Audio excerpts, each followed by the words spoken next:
వారి దృష్టికి నిర్దోషంగా కాకూడదు. యెహోవా ఆత్మలను పరిశోధించు. నీ పనుల భారము యెహోవా మీద ఉంచు. అప్పుడు నీ ఉద్దేశములు సఫలమవు. యెహోవా ప్రతి వస్తువును దాని పని నిమిత్తము కలుగజేయి. నాశన దినములకు ఆయన భక్తిహీనులను కలుగజేయి. గర్వ హృదయులందరూ యెహోవాకు చేయి. నిశ్చయముగా వారు శిక్షలందరూ.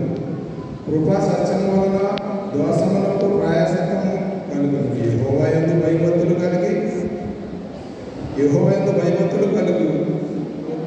కలుగు ఉండుట వలన మనుషులు చెడుతనం నుండి తొలగిపోరు.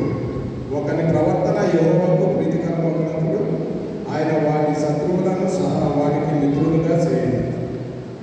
న్యాయం చేత కలిగిన గొప్ప అన్యాయం చేత కలిగిన గొప్ప వచ్చబడినట్లయితే నీతితో కూడిన కొంచెము శ్రేష్టం. ఒకడు తాను చేయబోతున్నది హృదయంలో ఎంచుకుని యెహోవా వారి నడతను స్థిరపరచు.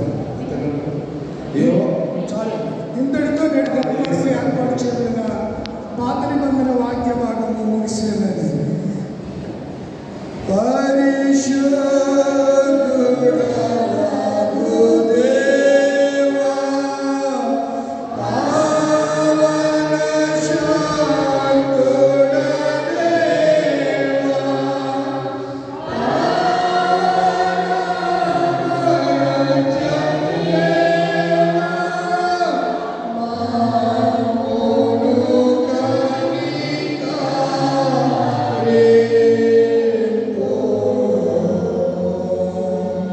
పత్రిక వాక్య భాగము అపోస్తలుల కార్యములు